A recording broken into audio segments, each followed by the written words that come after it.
বাঁধাকপি দিয়ে আমরা তো অনেক রকম খাবার করে খেয়েছি, একবার এই রকমভাবে করে খাওয়ার জন্য অনুরোধ রইল।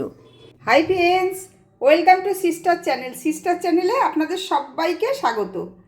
আমার আজকের রেসিপি বাঁধাকপির কোপ্তা। দেখে নেওয়া যাক আমার আজকের এই ভিডিওটি।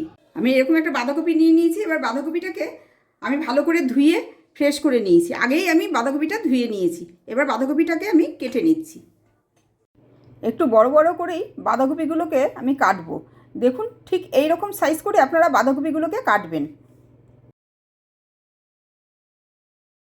কড়াইয়ের মধ্যে জল বসিয়ে দিয়েছি, কপিগুলো সেদ্ধ করে নেব। ঢাকনা দিয়ে ঢেকে দিচ্ছি। এবার কিছুক্ষণ পরে আমি একটুখানি বাঁধাকপিটাকে উল্টে দিচ্ছি।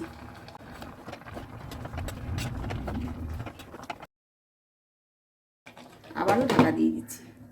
এবার এটা আমার সেদ্ধ হয়ে গেছে। আমি ঝাঁঝরিতে সব তুলে নিচ্ছি, নিয়ে জলটা আমি ঝরিয়ে নেব। এবার বাঁধাকপিগুলো আমি একটু ঠান্ডা করে নিচ্ছি। বাঁধাকপিটা ঠান্ডা হয়ে গেলে আমি ভালোভাবে চিপে জল বের করে নিচ্ছি। দেখুন, আমি সেদ্ধ করার পরে ঝাঁঝরিতে রেখেছিলাম, তবু আমার এই বাঁধাকপির মধ্যে দিয়ে কত পরিমাণে জল বেরোচ্ছে দেখুন। এভাবে আমি সব বাঁধাকপির মধ্যে জলগুলো সব বার করে নিচ্ছি। সব বাঁধাকপিগুলো আমি ভালোভাবে চিপে জল বার করে নিয়েছি। এবার এর মধ্যে দিয়ে দিচ্ছি দুখানা কুচি রাখা পেঁয়াজ, রসুন কুচি, হাফ চামচ আদা কুচি, হাফ চামচ কাঁচা লঙ্কা কুচি। এইখানে নিয়েছি সাদা জিরের গুঁড়ো হাফ চামচ, চাট মশলা হাফ চামচ, ধনের গুঁড়ো 1 চামচ, লঙ্কার গুঁড়ো হাফ চামচ, এটা কাশ্মীরি লঙ্কার গুঁড়ো, হলুদের গুঁড়ো হাফ চামচ, চিনি, লবণ, গোলমরিচের গুঁড়ো।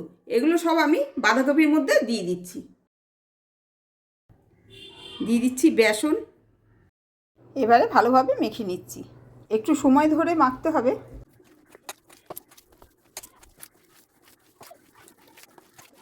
এবার এগুলো ভালোভাবে মাখা হয়ে গেছে। আমি এগুলোকে এবার ঠিক হাতের মধ্যে এরকম মুঠো করে চাপ দিয়ে আমি বাঁধাকপির মুঠটাগুলো তৈরি করে নিচ্ছি। এই বাঁধাকপির মুঠটা খেতে কিন্তু ভীষণই ভালো লাগে। আমি যেই মশলাগুলো দিয়ে মেখেছি, আপনারা এই মশলাগুলো ভালোভাবে মশলাগুলো দিয়ে মেখে এবং কি টেস্ট করে দেখে নেবেন একবার, তাহলে না এইগুলো ভেজে এরা খেতে পারবেন। বিকালে স্ন্যাক্স হিসাবে চায়ের সঙ্গে কফির সঙ্গে এগুলো খেতে পারবেন। এভাবে আমি সব বাঁধাকপির মুঠটাগুলো বানিয়ে নিচ্ছি। এবার এই মুঠটাগুলো আমি ভেজে নেব। ওভেনে একটা কড়াই বসিয়ে দিয়েছি। এর মধ্যে 5-6 চামচের মতন আমি তেল দিয়ে দিলাম। এবার তেলটা আমার গরম হয়ে গেছে। এর মধ্যে আমি বাঁধাকপির মুঠটাগুলো ভেজে নেব। আমি এর মধ্যে বাঁধাকপির মুঠটাগুলো দিয়ে দিচ্ছি। এই সময় গ্যাসের ওভেনটা কিন্তু আপনারা একদম লো টু মিডিয়াম করে রাখবেন, হাইতে কিন্তু দেবেন না। হাইতে দিলে ওপর থেকে পুড়ে যাবে আর ভেতরে কিন্তু কাঁচা থাকবে। কাজেই একটু হালকা আঁচেই এটা ভেজে নেবেন। আমার এক পিঠ ভাজা হয়ে গেছে, আমি অপর পিঠটা উল্টে দিচ্ছি। এইরকমভাবে আপনারা চারিদিকটা ভালোভাবে উল্টে পাল্টে ভেজে নেবেন। এবার দেখুন, বাঁধাকপির কোপ্তাগুলো আমার চারদিকে ভাজা হয়ে গেছে। এবার আমি এগুলো তুলে নিচ্ছি। তুলে আরও বাদবাকি যেগুলো আছে সেগুলো সব ভেজে নিচ্ছি। আমি এখান থেকে একটু তেল কমিয়ে নিচ্ছি, এতটা তেল আমার লাগবে না, অনেকটাই তেল আছে। দিয়ে দিচ্ছি সাদা জিরে, 2খানা তেজপাতা, লবঙ্গ, এলাচ, একটু ভেজে নিচ্ছি হালকা করে।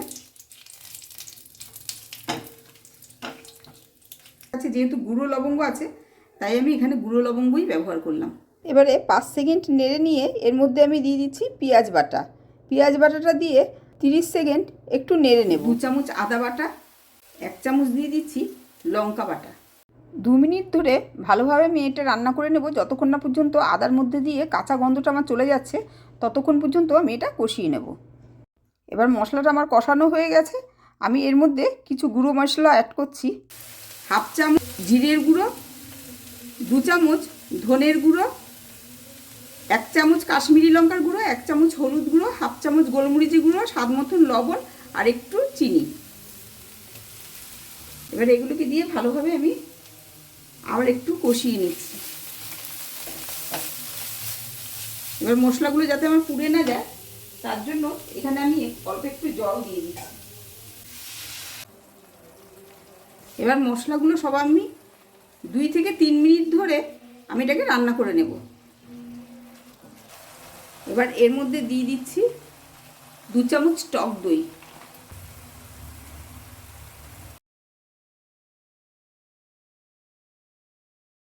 এবারে গ্যাসের ওভেনটা একদম লোতে করে আমি 3 থেকে 4 মিনিট এটাকে আমি ভালোভাবে কষিয়ে নেব। আমার নতুন বন্ধুদের উদ্দেশ্যে বলছি, যারা এখনও পর্যন্ত আমার চ্যানেলটাকে সাবস্ক্রাইব করেননি তারা অবশ্যই করে আমার চ্যানেলটাকে সাবস্ক্রাইব করার জন্য অনুরোধ রইল। বেল আইকনটা ক্লিক করে দেবেন, যখনই আমি নতুন কোনো ভিডিও পাঠাবো সবার আগে আপনাদের কাছে পৌঁছে যাবে। আপনারা আত্মীয় স্বজন বন্ধুবান্ধব সবার সাথে ভিডিওটা শেয়ার করে দেবেন। একটা লাইক দিতে কিন্তু অবশ্যই ভুলবেন না। ভিডিওটা দেখার পরে আপনাদের কেমন লেগেছে আমাকে কমেন্টে জানাবেন। আপনারা কী ধরনের ভিডিও দেখতে চান আমাকে অবশ্যই কমেন্ট করে জানাবেন। এবার আমার এটা কষানো হয়ে গেছে, আমি এখানে 8 বাটি জল দিয়ে দিচ্ছি।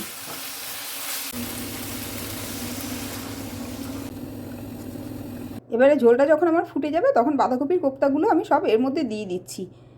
দিয়ে এবার একটা ঢাকনা দিয়ে 2 থেকে 3 মিনিটের জন্য আমি এটা ঢেকে দেব। 2 থেকে 3 মিনিট পরে এবার গ্যাসের ওভেনটা বন্ধ করে দিয়ে আমি ওপর দিয়ে একটু ধনেপাতা ছড়িয়ে দিলাম।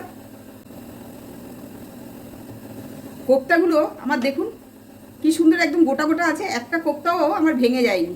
এবার আমার সম্পূর্ণ তৈরি হয়ে গেল বাঁধাকপির কোপ্তা। আপনারা সবাই ভালো থাকবেন, সুস্থ থাকবেন, ধন্যবাদ।